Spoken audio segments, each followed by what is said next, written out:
I'm the Kaiju no Kami with... Krelka Kane. And it's been a very long time, but we are going to be talking about episodes 4 to 16 of... Kamen Rider Geats. Yeah, I prefer Geats because in America we have a Gates and he's a complete asshole. He's a psycho Republican. Oh, whatever. Anyway, so yeah, we watched a lot of episodes in the last week. We did, and I'm actually trying to pull up stuff just so I can... But, nevertheless, we watched a shit ton. Are we within the first minute? I don't know, but we finished the zombie storyline, which was, whatever. And then we had the... Well, to make it simple, we finished the second Desire Grand Prix. That gave us Nago, Tycoon, oh god, I can't remember the other asshole. Not, Bufa. The guy that, Punk Jack teamed up with. And then they switched places. Oh, the, thief. Yes. Or thief or whatever it was. But yeah, so after the zombie game, we had the card game. Yes. Where they had to pair up the grunts that were the playing cards. Yes, so hearts, diamonds. Yeah, where we had that guy. And then we had the kick the can finale. And the kick the can one, we're going very simplistic only because we watched a lot of episodes and we don't want to keep you here for 2 hours. But I will say this first Desire Grand Prix was a little weak. Oh, it was boring. But I don't think it was as boring as he does. I like the character development that we had for Tycoon. Okay, let's just call a spade. You do not like this series. No, honest. I didn't say. Obviously, I don't like the series. But I don't hate the series, I just don't like it. Because I'm enjoying the series. But no, I hated this arc. This arc was a complete bore fest. Okay. So, this arc, especially with the kick to can, obviously Geats wins. Which, no shit. But I did like all the fighting, especially that Tycoon, or Keiwa, had to do for himself. Because this arc was really about, in my opinion, giving us the characters. We don't know anything really about Geats in this first arc. We just know he's a dick. Well, we assumptively know he's a dick. He is a dick. Okay. If we're going to have fun doing this, you need to temper down. I am. I'm just saying. He's a dick. But Michinaga, I like him. He's Bufa. Yeah, I know. But, I thought it was Machinaga. Or Michi. I thought it was Michi, but, No, Michi is Gaim. No. Michinaga. Machinaga. Whatever. But nevertheless, it was really developing those characters. Then we get into the next Desire Grand Prix, because apparently things sped up very quickly from this one Desire Grand Prix to the next one. I will say Ace... Okay, it is Michinaga. I love when I'm right. And especially when it's recorded. Well, yeah, because it's not very often that you're right. So. But, okay.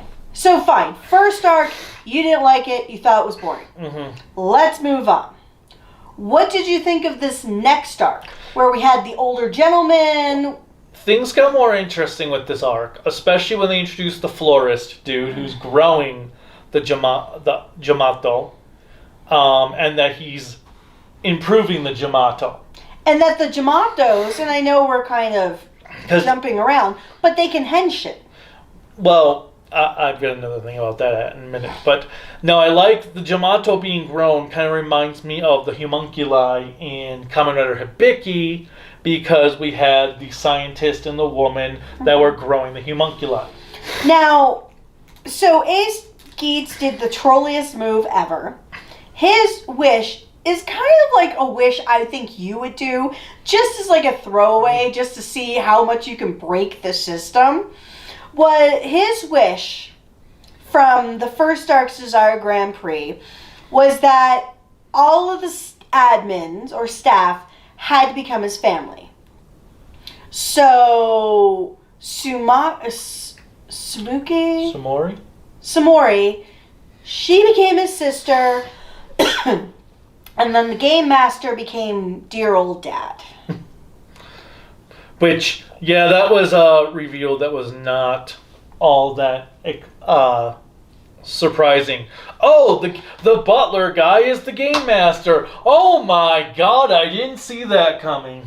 Well, so that was a not so subtle reveal, but I will say the more we learn in this, because in this next Desire Grand Prix, 2 people are not invited. Nago and Keiwa, or Tycoon.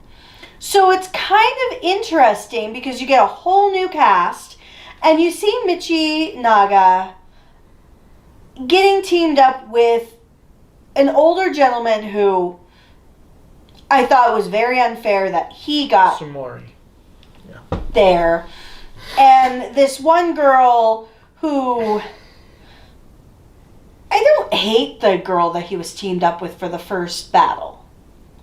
I don't really remember. I just know that she died. She died, but Michinaga was trying to protect them. And I like how the fact that this older gentleman, who's like a grandpa, is with us through the majority of the Desire Grand Prix, up until they like break their own rules. But so we get introduced to a new cast of characters, and then we see Neon. She's with her mom. She's with her mom, and she seems very different than what we've seen prior. Because she's not trying to run away. She's very submissive. Her mother presents this man who looks twice her age and says... Yeah, that was creepy. That's very common in Japan, though, from what I heard. That's just creepy. Oh, here's this guy you could marry. Dude, he's like twice my age. Nope. And she starts to agree. Dad comes in. Who's Time Fire. Oh my god, and this man aged like a fine wine. I've seen episodes of Time Ranger. I've seen Time Fire. He aged very well. And he has like his little goatee type thing, which I'm not like a huge fan of that normally. But if it's well done on a man, like you could not pull it off. You do not have the facial features. I would not want to. Which I love the fact that you don't. The only person in our group who could pull it off is Advent. But then he's trying to become like full hipster, so I don't know what we're doing with him anymore. But he's just striving to be Santa Claus. True.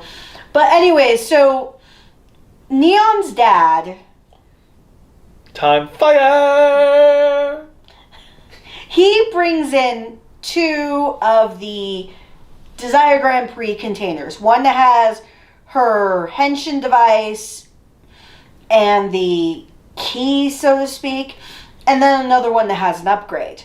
And he pushes her back into the thing, and once she remembers everything, once she touches everything, I don't know what they're called again. The henshin. not the gears.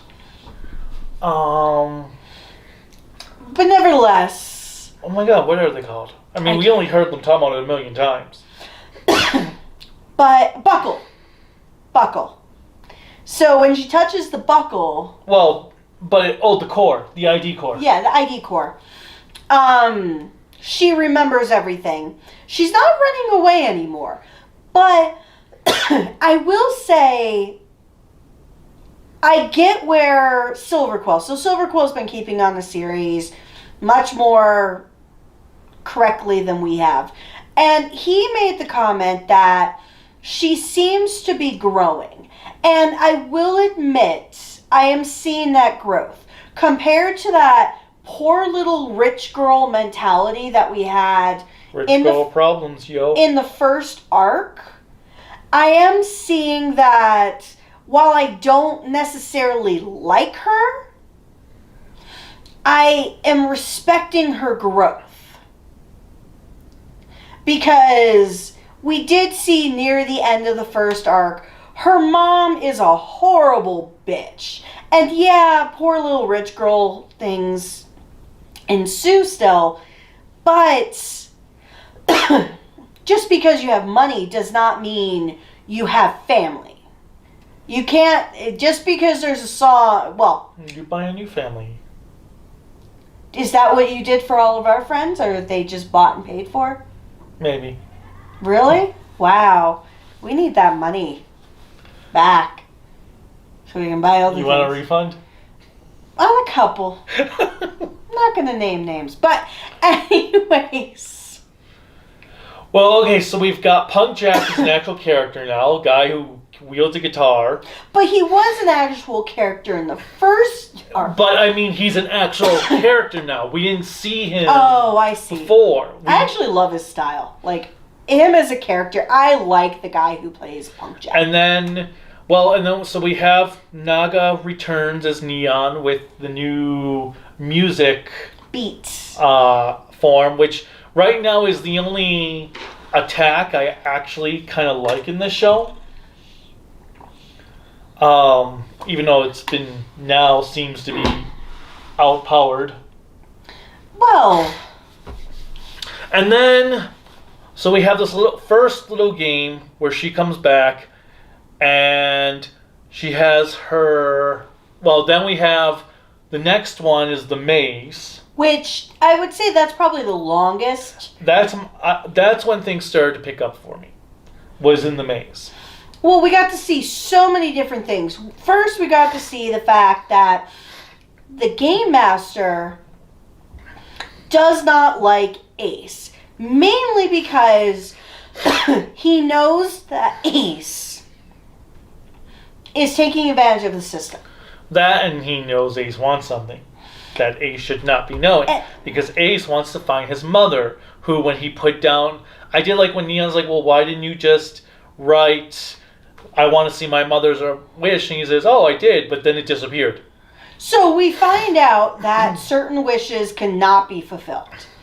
Which is kind of weird because it seems like people are putting anything their hearts desire. So the fact that Ace could not ask for his own mother was pretty weird. And then we see all of his past wishes. And one of the past wishes that does come back up later is, I want to be a rider, and I want to be a rider until the day I die. Yep. So he gets to participate in every DGP, no matter what, until he dies. Which I think is fair. I actually like that. Even if he loses and doesn't become the desired deity. He put his own get out of jail free card.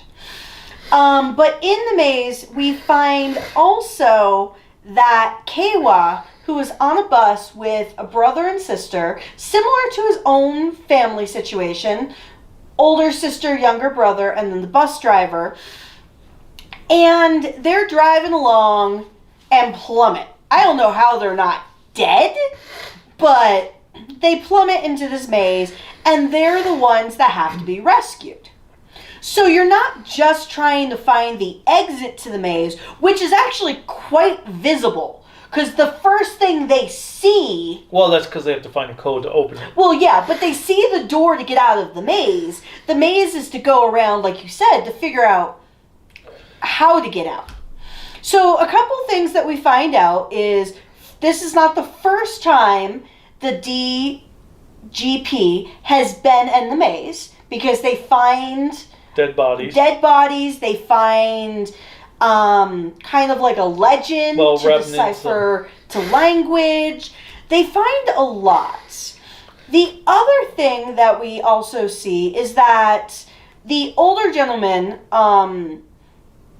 he has been very hesitant, obviously because of his age, to be able to take the risks that all the younger individuals have been taking. And we see Keiwa, who is very not like himself. He's been doing a lot of scratch-off cards. He doesn't seem to have his focus on saving the world anymore. And getting a job. So we find out from that, because Samori is there, that anyone who loses...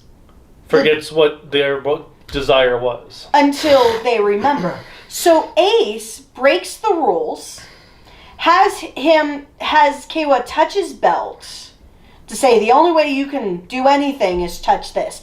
Regains all of his memories, and the game master, pissed off, says, fine, I'll let you come back, but you're taking the place of the older gentleman. Well, no, he says, but someone has to give up their And turn. the older gentleman gives it up because... he knows he's useless.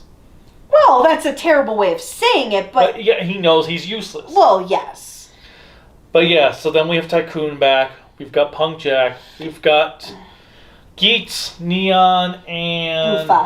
Buffa. And I do like the fact that when... Well, and then they start... Tycoon gets his powers back. So the Jamato appear, and they can actually transform into Kamen Riders, which is starting to bother me because it's like they're going back into the trope of all our villains must be evil Kamen Riders. See, I agree, and I disagree at the same time because of the fact, well, one, the Game Master is an evil Kamen Rider. Well, that's where I'm getting at, that we're getting back into all our villains are going to be evil Kamen Riders again. But the Jamato, that was a glitch in the Matrix.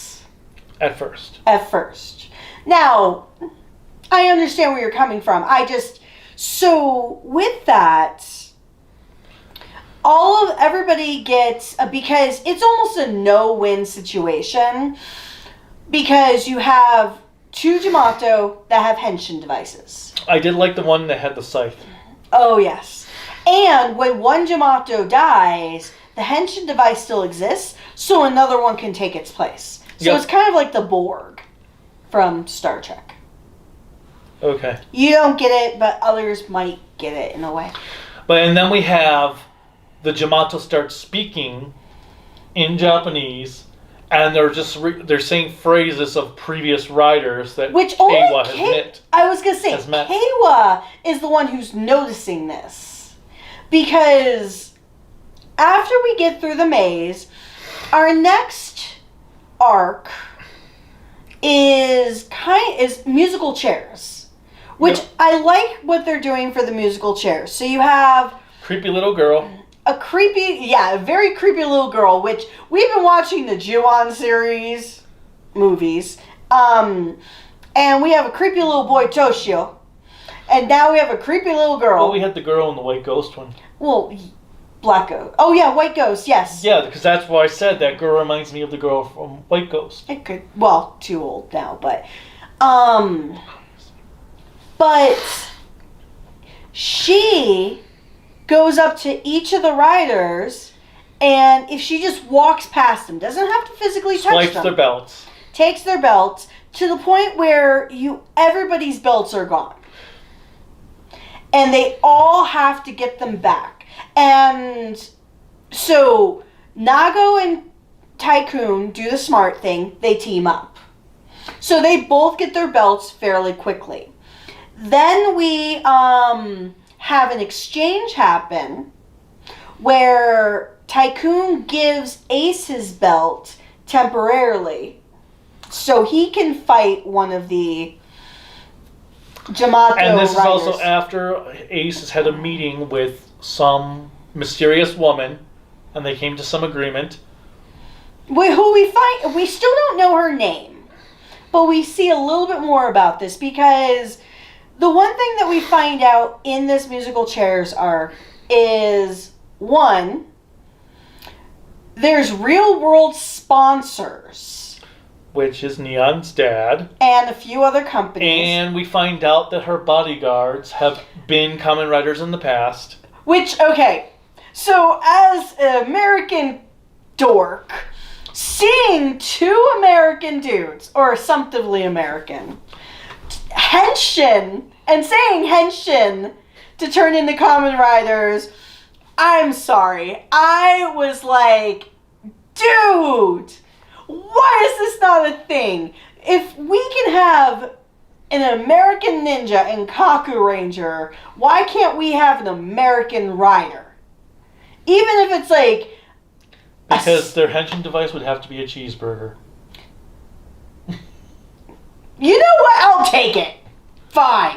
If it has to be a cheeseburger, it has to be a slice of pizza, I don't care. I would so be down. So it was kind of cool. Oh my god, now I'm just thinking of a Kamen Rider. He's gonna his henshin's gonna be a pizza. He's like, yo, I'm gonna bust you down. Well, it has to be an actual American. It cannot be like Ninja, I'm just where you have a Japanese kid trying to do a really bad affectation. Oh, you mean for Ninja? I was gonna say for Kaku Ranger. I'm like, I said Ninja. Do you not listen to the words? I wasn't consciously thinking of it at that moment in time. No, Kaku Ranger, he is American. Because he's Korean American. No, he's Japanese American. He's not Japanese. He's dead. He's Japanese. Well, because they said in the one thing I saw that he was Korean American. I don't know. I thought it was Kane Kosoge, or what was his dad's name? Maybe his dad is Japanese, but they really referenced the... But yeah, so Korean one of the American sponsor, so the biggest sponsor for the game is. Is that really from the show? Yeah. So they literally just say Time Fire like it's the 60s, Yes. and it's Shaft.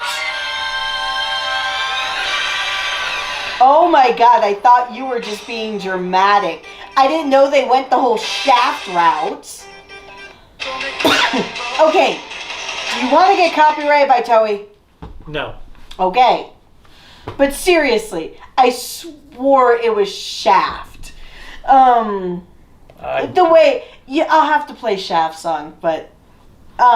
sounds so 60s. Okay. But, and then we also find out in this musical chairs arc that Punk Jack's grandfather is a sponsor. Mm-hmm. And the reason why he is part of the admin staff of the Desire Grand Prix is because he's a failed musician who... When his dad and his grandpa paid his debts with him agreeing to be working for the DGP. So, nepotism at its finest. We also... Yeah, like all those actors and actresses. Oh my god. We are not going there. At the end of this thing, before we find out the whole trolling aspect, well, I'll get to the trolling because that was hilarious. At the end, we also find out when Punk Jack and Geats were chatting with each other, is that Geats' mother... was the previous hostess? No, not hostess. Well, whatever Sumori's role is. I think moderator? I don't know if she's the moderator. But, so, at the end of this arc, or this game, Ace loses. Yep. Because he does not have a belt. When Bufa defeats the creepy girl who turned into a Jamato. So, which I did like that Jamato design. Well, I think you like the villains more than you like the heroes. Right now, yes. I am curious on who this florist is. So... But we also have him getting into the phone argument with the Game Master. Because the Game Master's like, what are you doing? Oh, well, I'm just having fun here. And the Jamato are getting sick of getting beaten all the time. They want to have fun too. So we then start, after this game has been completed, we then have Ace wake up. And we see him wake up in his room where he has a couple of posters and a mirror. And we're like, okay, Ace, either he's playing this whole star of the stars way too well, that now when he loses the game, he literally thinks he really is, or there's something else going on. Well, we find out that even though musical chairs has been completed and they're going to their final battle, the one thing that Nago and Tycoon are noticing is that they're not equipped, because this final battle is Battleship. And it's not destroying the ship, it's getting enough points. But the Jamato's getting stronger, the Battleship's getting stronger, and we only have 3 people, Nago, Tycoon, and Bufa. And so... Well, we also missed the part that the Game Master henshined into a Kamen Rider form. Okay, I love the henshin device. That henshin device was so cool. To control a Punk Jack. Yes, so basically, his henshin ability, or his rider ability, is that he can hack into any other rider and take them over. So they no longer have free will if he takes them over. Now, did you like how his henshin transformation went? It was fine. Because I thought you'd like it because you had like funnels and things like that. It's fine. It's not demons cool. Well, nothing can be demons cool. But it was fine. So the next episode, we have this final battle. Geats shows up when nobody can defeat the monster. But what I really like is Ace is running in. He sees Bufa getting defeated. Bufa is yelling at him. And Geats is like, I have no idea what you're talking about. Bufa gets killed. So this allows us to learn a little bit more of what's behind the looking glass. Geats ends up touching his ID core, gets his memories back. And then we find out, because we do a whole rewind, that when Ace wakes up, Ace is Batman. I'm just going to put this out there. He is Batman with the capability of having wishes. Because all his 2 posters have a reason for being... His poster directs him to his mirror, which directs him to the other poster that has a message on the opposite side. And then the message on the opposite side basically recaps for him everything that has gone on for the Desire Grand Prix. So when he touches Bufa's ID core, he remembers everything. Then he shows back up, and he wants back in, and the Game Master's like, no! And Sumori's like, yeah, because of this, his first wish, he gets to automatically be reinstated. And I like how it wasn't like just thrown out there, like, this is one of his wishes, like, we never saw it. The really cool thing is they actually showed episodes before all of his wishes. And his next wish was to become a member of the team. Which... he defeats the Battleship. So while he wins, because he didn't have a wish, nobody has won. And then because the Game Master decides, I'm not going to... Because he's an asshole. And then he tells them, okay, you guys need to hunt down Geats if you want to win. So it's now a fox hunt. And then Punk Jack, under the control, shows up, blows himself up to try to stop Geats unsuccessfully. And So... You could say the punk got jacked.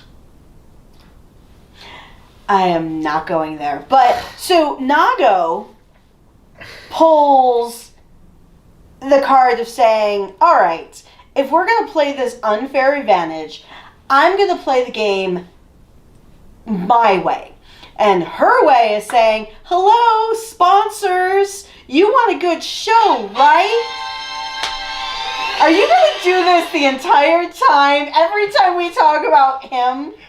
Possibly. Oh my fucking god. In fact, when I eventually have to review this series, maybe I might play that theme song every time I show a clip of him appearing on screen. Oh my god. But nevertheless, she goes to Dad. Don't you dare. Don't you dare. And, no. And basically gets him involved. Where the sponsors... Which, even in real life, so to be fair, in real life, the sponsors have some control over the television show. You saw it more so in the 80s because the sponsors were the ones who created the fucking shows. Even Bandai is the sponsor of Kamen Rider Sentai, and they get to say what goes on in the show. Well, yeah, and so it's a real life thing where certain sponsors won't support a show unless certain things happen. And sponsors are what give you your money to be able to do the ridiculous things. We also find out that there's an administrator behind the administrators. I know they mentioned his name. I don't remember his name. But he is the one who gave a power-up that was not even allowed at that time. Yeah, so we've had a monster power-up, which was then we had another power-up that was what you call it? Like a roulette? Yeah, roulette. Well, kind of casino, but... Well, and where everyone got their own power, so they had double the power, so both the top and bottom were the same And ability. then we got a jet cannon power-up. Which is from... that one dude. And then we see the lady that Ace was talking to standing next to him, so I'm assuming she's like an assistant. Mm-hmm.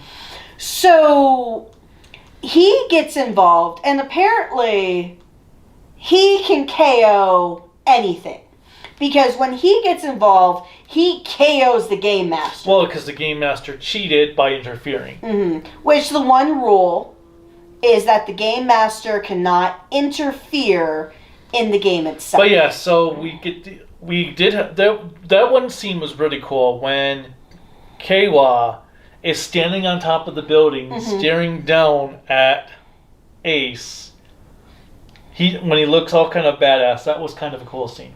Well, I don't see where Silver Quill was going with Keiwa turning into another Michi from Gaim. Because Michi and Gaim we called Bichi or Bitchy after a while. Just because even though the character was great, he had some bitchy tendencies. I'm not seeing that so far. And we're fully caught up with this with the series today, except for what aired on Sunday. But so Keiwa, while he doesn't have sponsors behind him, he tricks the Game Master into interfering. So they have actual proof that he is breaking his rules. Which I thought was great. And so after that is over, we get to see a scene of the florist. And every time he keeps on saying the florist, all I'm thinking of is fucking Yakuza. Oh, I didn't think about that. And I'm like, stop it! Because all I'm thinking of is that florist and it's a different dude. But, so the florist comes out and he sees fertilizer. And then lying on the ground, he sees Michinaga. And he bends down because what's the best fertilizer in the world, which is... Actually, animals are truthfully the best fertilizer. Yeah, because as we found out that all the Yamato grown from dead riders. So, Soylent Green is people. Jamato is Kamen Rider. Soylent Green is people. Rhubarb is not rhubarb. If you want to know the references. But then then he discovers, he's still alive. Kind of. And it's due to the fact that he's been then we have our ability. new guy tells our 3 riders, we're basically restarting the game because of what the Game Master did. But hey, here's the truth. You're a reality-based TV show. So yeah, this is apparently the biggest reality show in the world. In the universe, in the multiverse. In the multiverse. And then we have...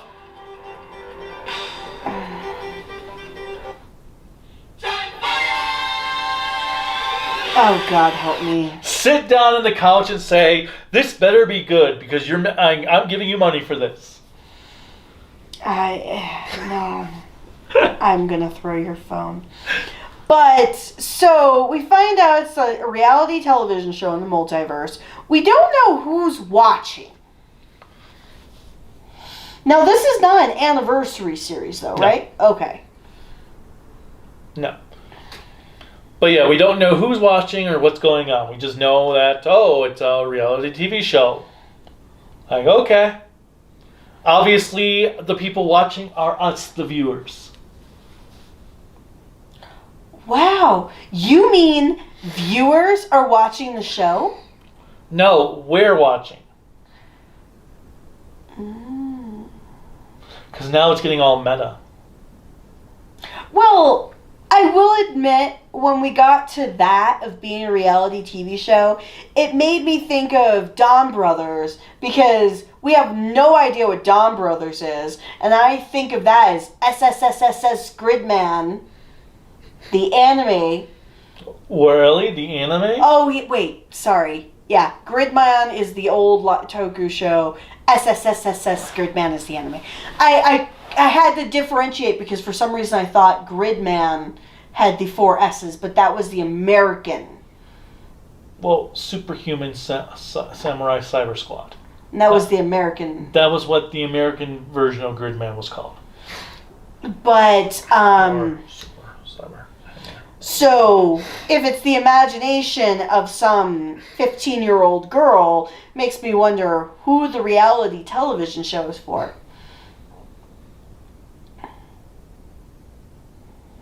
And what the... It's made for... My God. So, we're caught up. So yes, then next episode starts a brand new arc. And... Which I'm actually happy with where we stopped. Well... That it kind of ended. At first, when we were getting close to the end, I'm like, oh great. We're going to end this game and start the whole process all over again. So I'm glad they did that little change up where I was like, oh, okay, we're not just going to start completely over. Well, I'm enjoying the series. I will admit the first couple of episodes were hard for me to get into. But I think what helped me to give it another shot is Silver Quill's binging of buying all the buckles and ID cores. Okay, that's one thing I will say. I don't like the rider forms. I don't like that there's no actual main rider forms for each rider. That it just keeps changing. Now, I have to admit, even though the series is called Kamen Rider Geats, it's kind of interesting that we didn't find out until many episodes in that the only reason he's the main rider is because of his trolling wish of saying, I always want to be a part of this game. Because he's trying to find his mom. Mommy! Because he's got some mommy issues. Why did you abandon me? Well, it does make you wonder, did all of these admins, because as we saw with Punk Jack, he had nothing to do with this until his grandpa said, you need to grow up and get a real job. So it makes me wonder, like, Sumori, is this a job? Is this her? Because the one thing that we notice is that any of the admins or people that are part of the DGP, they can teleport. Like, they have otherworldly abilities. So the other two things I do like in this show, I love the camera work for the fights. Mm-hmm. Like, it's clearly a drone camera during those fights. Is it? It's got to be, because with how it glides around and above the battle scenes. I thought it was on a rail or something. No, there's no way it could be a rail and move that smoothly above overhead. Do they use drones now for filming? Yeah, they've been using drones for a couple years now. Oh, I didn't know that. I thought because drones were kind of iffy, has the technology From what I've improved? read is that they're using drones for their camera work for some of their fights, which is why you're getting those fluid motions going underneath the heroes, above the heroes. Well, I will say the fight choreography. The fight choreography has been freaking incredible in the show. Because I will say, while I like the fight choreography in Revice, I kind of feel It's getting even better in this one. it is. And you can actually see that the outside of Nago, and I don't know what it is about female riders, they don't get the same dexterity and training in the Kamen Rider world that they do in Sentai.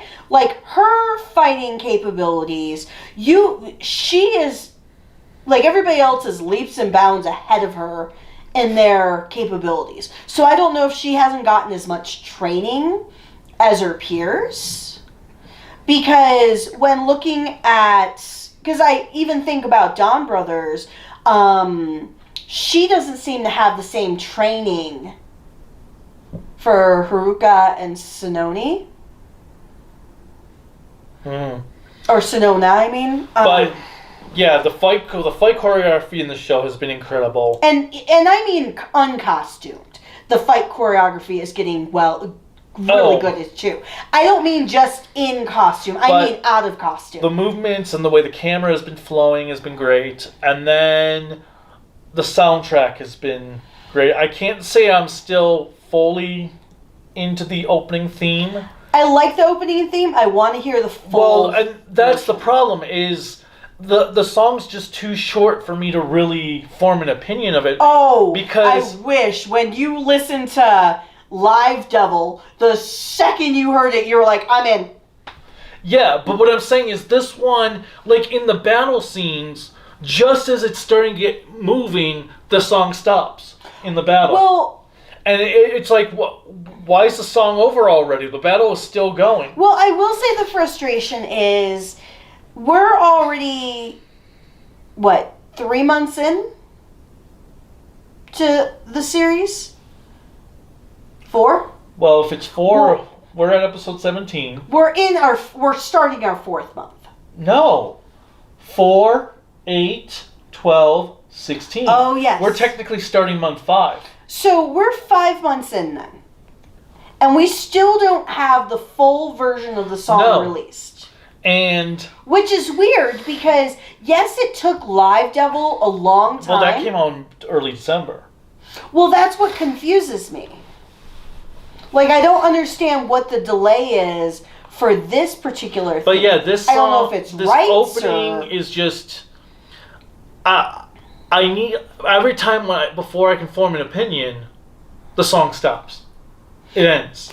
And I'm like, well, I was just starting to decide on it. It's too short. I feel like it is... Because Live Devil felt a lot longer for the TV cut than this song. Well, I think it's also because Live Devil, yes, you had a multi-member group singing the song. You only had like 1 or 2 of those members, but it flowed fluidly because of the pop feel. This particular opening is more of a rock song, and you have two different vocals. You have the male and female parts. Right. And because they're equally sharing it, that's why it feels shorter. Because that's the one thing that's very interesting about this song is usually when you have a duet of some sort, you usually have one member of that duet who's taking more of a primary. Even the Lupin Ranger versus Pot Ranger song had them were singing together at the same time. Yes, but... And that song was still longer. I just feel like this song is just too short to really get a feel for it. And I'm curious on when the full version will come out because from what Silverquill has found out, and I haven't actually looked to verify myself, not that I think he's lying or anything, but he said he heard that wouldn't be out until February. Oh, I thought you said April. Either way, it's halfway done with the show when this full version of the song comes out. Is there a specific reason for it? Well, I think there's probably something to do with rights. That maybe there's some contractual issue because of the artists participating. I don't know. All I know is I have yet to be able to decide on the opening theme. But the in-show music, I think, has been great. Well, the in-show music has definitely matched the theme of the series, and it's really connected. But I am getting hungry. Any last thoughts for what we've watched so far? I'm still interested in seeing more. I hope we don't wait 3 months, it feels like, to watch the next batch of episodes. Not specifically just for recording purposes, but just in general, because we were in mid-arc when we stopped, and I have terrible memory at times. So... all I know is if we had continued watching weekly for that first arc, I would have fully quit. No, I appreciate that. I would have been done by... After episode 9, I'd be like, I'm done. I'm good. But I think, once again, what really helped me to stay interested in it is Silverquill's interest in the series. If not for him being so passionate about it, I would have waited. But I'm happy we didn't wait for it to be over because I am enjoying it. Well, I will say right now, it's nowhere near as good as 01, but it is better than X8. Well, at least the creator who did X8 and 01 finally is getting a chance to do something about a contest battle, because he doubled down on it in X8.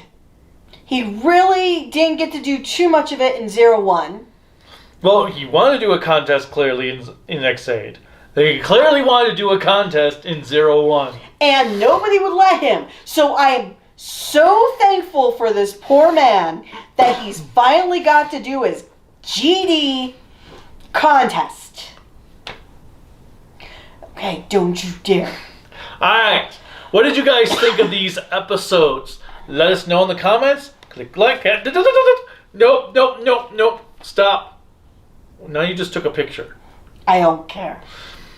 But click like, subscribe, the bell notification, anything else YouTube has you clicking on to support us. You can support us on Patreon at Kaiju no Kami, Facebook, Instagram, Twitter, Discord at Kaiju no Kami, the website Creativity by Design LLC.com. And did you say Instagram? Yes, I think so. And you can buy cool Kaiju no Kami merchandise at creativitybydesignllc.com/shop. Or there's a link in the description below. With that said,